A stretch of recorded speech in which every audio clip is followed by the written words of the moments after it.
What's up and welcome back to my channel. A long time no see.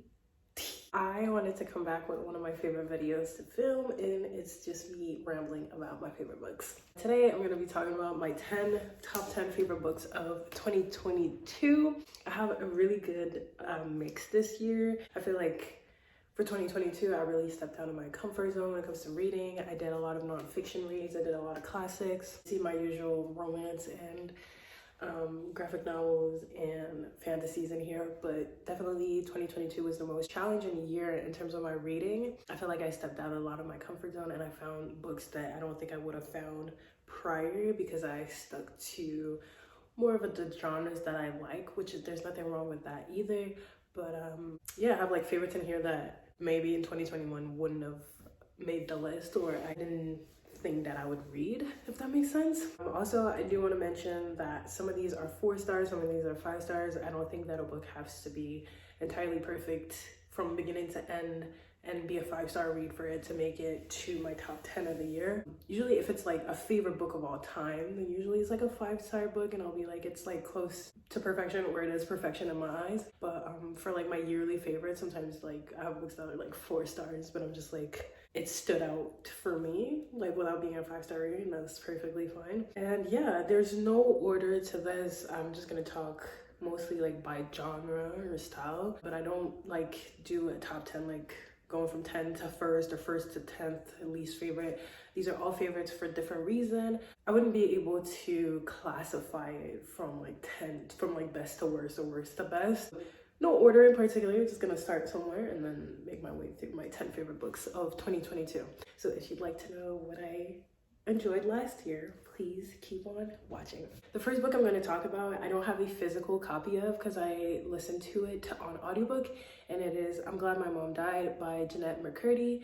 It is an autobiography, so it's nonfiction. Obviously, it made the rounds last year. Everybody was talking about it when it came out because of the very provocative title, but also because it is such a hard-hitting memoir. I gave it 5 stars, obviously. When it comes to memoirs and biographies, I either give them 5 stars or I don't rate them at all because it is somebody like talking about their life experiences, so I don't feel comfortable being like, yeah, that was a 3.5. Like, you could have gave me a little bit more juice. Like, you know what I mean? It's either a 5-star or I just don't rate it. This was a 5-star from beginning to end, in my opinion. The writing was excellent. Jennette's storytelling was excellent. The fact that I heard it on audiobook and hearing her voice, the places where she got emotional, talking about her childhood, talking about her mom, talking about the abuse that she dealt with for the entirety of her life was phenomenal, heartbreaking. I devoured it. It's like a couple hours long, and I read it I think in a couple days. I still have to get like a physical copy so I can annotate it, but this is definitely one of the most triggering yet important books I've ever read. The reason I think I loved it so much is because I feel like mothers are put on such a pedestal in media and like just in society in general. I feel like mothers' intentions are never questioned, whether they're abusive to their children or not. It's always like, well, she's trying her best, or she has her kids' best intentions in mind and stuff like that. I think from Jennette McCurdy's point of view, we can finally have this conversation around the fact that mothers should not always be put on a pedestal, and mothers don't always have their children's best interests at heart, and some mothers are actually despicable and they're bad mothers and they should not have children and they need psychological help. And she didn't romanticize it, she didn't sugarcoat it, she told it like it was. And I don't know, it's like one of my favorite books I read last year. I know that when I read it, I was kind of like, it kind of just stuck with me for a while, and I think even now talking back about it, I'm just like remembering how good it was. It's amazing. If you can get your hand on a physical copy, because I know like it's sold out and then it's sold out again. I don't know how easy it is to get it now, but definitely try the audiobook. It's narrated by Jennette McCurdy, so it's even more personal. It's great. One of my favorites of last year. 5 stars. I'm gonna stay in the autobiography genre realm because I read a few last year, and a lot of them I just enjoyed a lot. Next one would be Becoming by Michelle Obama. Definitely talked about this in one of my wrap-ups. I don't remember which one last year. Since my videos were so sparse and few, I wouldn't be able to tell you when I read this. But Becoming by Michelle Obama. Obviously, the former first lady, sorry, of the United States. She is also Barack Obama's wife, and she talks here about her childhood, her journey in law school, how she became a lawyer, how she met Barack, and etc., etc. I actually read this like through audiobook and then just got a physical copy and put my annotations within it on my favorite parts. This is amazing. I give it 5 stars. This is one that I had to rate because it was amazing. It's great. I loved, again, the audiobook factor because I loved hearing her tell her story, and I think this was like the most human version of Michelle. Like, I didn't feel like it was an autobiography written by the first lady or the former first lady. It was really a Black woman's narrative and story of being in that political lens in the United States, and it was just like amazing. And her, like, the story of her and Barack and how they started dating and everything like that, so cute. And I loved that we got a little insight and peek into the relationship. Really loved this autobiography, so 5 star from Miss Michelle. Another autobiography I read last year and really enjoyed and rated 5 star was Becoming by Viola Davis. This was a lot more emotional, very hard-hitting. She obviously talks about her childhood. I also have talked about it in one of my wrap-ups. But definitely she talks about her childhood and how it was like growing up poor. She grew up in extremely difficult conditions and she basically made it out. And like, she talks briefly about her career, but it's really mainly about how she was a little girl running from the trauma, running from her childhood. It's basically running from the inevitable. She basically beat the odds. All the odds were basically stacked against her becoming this very successful actress, and she beat the odds, basically. Like, it's so good. There's so many good lines. She goes really into detail, into depth. It's probably one of my favorite ones. This is one that I read physically, and I don't regret it at all. Like, I annotated it like really a lot. I put my thoughts all over it and I really enjoyed it. Now I'm gonna go more into fantasy. Usually I try to not mention books by the same author twice in my top 10 list. Like, I try to, like, you know, be a little different, but you know what? Sarah J. Maas has me in a chokehold, and she will always have me in a chokehold. One of my favorite books of 2022 was obviously A Court of Ring is a Ruin. This is personally my favorite book in the ACOTAR series. I understand why people love Akamov so much, but I think ACOTAR ruined me in a way that Akamov didn't. There's something about the characters in here and like the bond that they built in Akamov and how everything comes close to being ruined. Everything that's at stake in ACOTAR just does not compare to Akamov, in my opinion. I don't know. I could talk about it for hours. This was actually the first book I read in 2022, and now we're like damn near in March of 2023 and I still think about it. Like, that's how much I loved ACOTAR. This is my favorite adult fantasy series. Sarah J. Maas knocked it out of the park. She did what she had to do. My favorite scene is obviously the meeting. If you know, you know. Because Asriel, I'm an Asriel girl till I die. Yeah, like, do I need to say more? Yeah. Also really loved House of Earth and Blood by Sarah J. Maas, the first book in the Crescent Study series. I've also talked about this, I feel like, up and down all over my channel.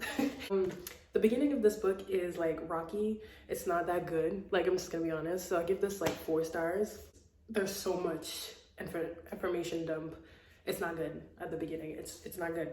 But the second half of the book is so amazing that it completely is worth the information dump that happens at the beginning, like 100%. And this is not me being like favorable to like Sarah J. Maas and just me being like, I really just love this author. Like, I'm telling you, the first half of the book and how much it drags, in my opinion, is definitely worth the last half of the book and how much it just hits. I really liked especially the last like 150, like 200 pages. Like, it's so action-packed. Everything basically happens at the end.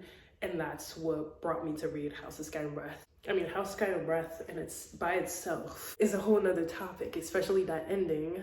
I'm definitely waiting for Crescent Study 3 now, because, I mean, how can I not? Like, I understand the criticism about this book, not only the information dump at the beginning, but the presence of Danica is like really strong, although she's a dead character. So a lot of people are like, why does she have so much importance? But she's just like woven into the story in a way. So like you kind of, I don't know, I kind of see where she's going with this. This is like the strongest book in the series so far. The second book is a lot weaker. It has better characters and better storylines, like love storylines. But yeah, I don't know. And I can't even like say anything plot wise. Like it's kind of a book that you just have to read. Like, yeah, but I liked it. If you want to pick it up, pick it up. It is not spicy. I know like people online saying like, oh, this is like a spicy romance book. No, it's a fantasy with like thriller aspects, but it's not spicy in that regard. And the romance is kind of a subplot more than the main plot in comparison to like ACOTAR. Like if you want like a fantasy romance, read ACOTAR. If you want like a high fantasy with like a little bit more complex storylines and a little romance and as a subplot, like a background story, I would say read Crescent City. Out of the two series, which one I like the most? Obviously ACOTAR, but I do enjoy Crescent City as well. So the only series I haven't read so far by Sarah J. Maas is Throne of Glass. So that's the last series I have to read. And I know that they just got reprinted, new covers. People are also not really happy about that. I do think the original covers are prettier, but yeah. I feel like Sarah J. Maas is like the queen of like controversy, like with her series, like whether it's like the covers, even like Crescent City recently it got announced that they're changing the covers for the paperbacks. If you haven't seen it, I'll just put it on the screen. But yeah, I definitely like this one better. These way better. I'm glad that I own the first two books already. She's the queen of like having people talk without really being online at all. Like just publishes her books and then people just get to talk. And let's move on to romance. I read some good romance last year. I definitely think I could have read more. These are like the two that really stuck with me. I'm gonna start with Hook, Line, and Sinker by Tessa. I talked about it in my July wrap up last year. If you want a book that defines me as a reader and who I am, like It Happened One Summer by Tessa, it is no longer that one. And it's not this one either. It's gonna be the next one I talk about, but yeah. This one though, I really enjoyed it. I know it was not a favorite of everybody. It Happened One Summer is definitely better. I gave it 4 stars. It's not actually, what did I give this? I don't think I gave it 4. I think I gave it 5. I actually gave it 5. I'm a liar. I gave it 5 stars. Looking back, is it a 5? Maybe I was on that reader high. You know when you finish a book and you're just like, yeah, it was amazing. And you just rate it really high. I think it sits more as at a 4 for me. But a pretty high, strong 4. Like I really enjoyed it. I read it fairly fast, like in a couple of days, I think. I really like the jealousy trope in here. I like the push and pull of like, we're friends and we like each other, but we will not say it. The forced proximity trope, like there's so many like tropes in here. Like if you're like a tropey person, a tropey reader, you'll definitely like that. It was fun, it was flirty, it was sexy. It's just a fun Friends to Lovers. Like I'm not a big fan of Friends to Lovers, but I think it was done well in here. Like I liked it, I enjoyed it. Next book was probably my favorite of the whole year. This book changed my life.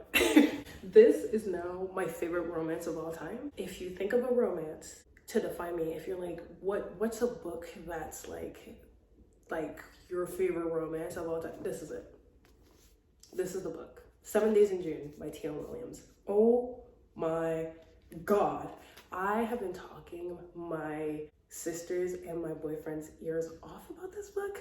It is amazing. It's a second chance romance. It's 2 Black writers and they were together when they were teenagers and then they fell off and then they meet again for 7 days in June, years later when they're all grown up. That's all you need to know. Don't read the back. Don't read anything. Buy the book. Read it. It's amazing. It's going to be one of your top 5 favorite romance. I can guarantee it's going to be one of the best books you've read. Guarantee it's going to be the best second chance romance you've read. Guarantee you're not going to want to read anything else unless it's written this good. Just pick it up. Like literally, I've never felt this confident about a book. Like the writing is amazing. The characters are amazing. The storyline is amazing. The passion, the angst, they're so obsessed with each other.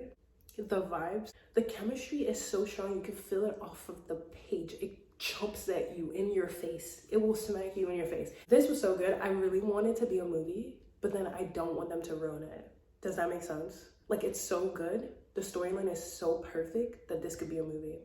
And it would be like top of the box office. They would make so much money off of it. But I don't know if they could capture what I've seen, what I feel off of the page. Nothing will hit the way 7 Days in June hits.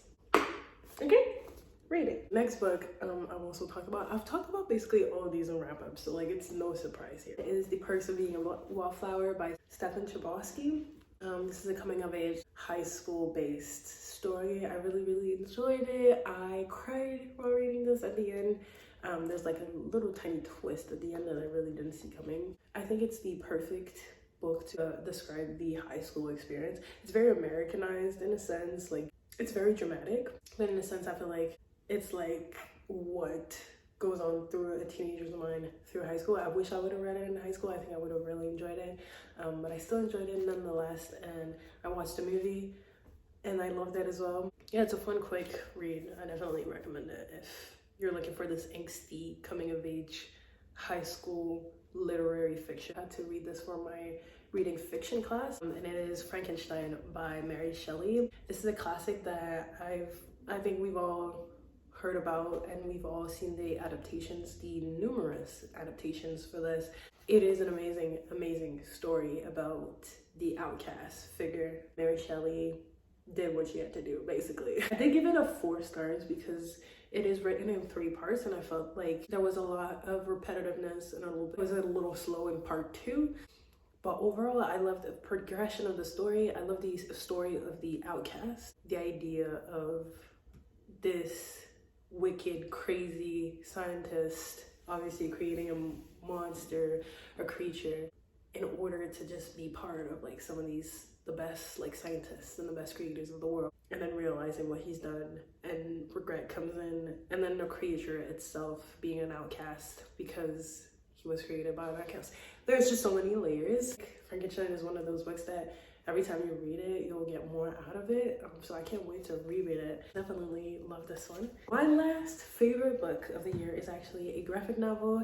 And if you know, you know, but it's Saga Volume 10. This is a graphic novel series that came out years ago, and they were on hiatus for 3 to 4 years. And this is the first volume back. I gave this 5 stars. I absolutely loved it. I read Saga Volume 110-9 all last year, so that was my introduction to Saga. I didn't have to wait the 3-4 years that people had to. Because I had a 1-year gap between the last volume and this one, I still had to like wait before the story got continued. I think this volume did a really good job at immersing the reader right back into the world without doing too much like flashbacks and doing too much like, well, this is what happened and this is what you missed on Saga. Like, it kind of just like continued the plot, continued the storyline in like a great way with new characters, new story. And I really missed it, and I think it was really great, and I can't wait for volume 11. I don't even know, I think maybe it might be out or something, but yeah, this is like one of my all-time favorite graphic novel series. The graphics. So this would be it for my top 10 favorite books of 2022. Let me know if you read any of these and you liked any of these. If you disliked any of these, if you read them, let me know as well. And I'll see you guys in my next video. Cheers!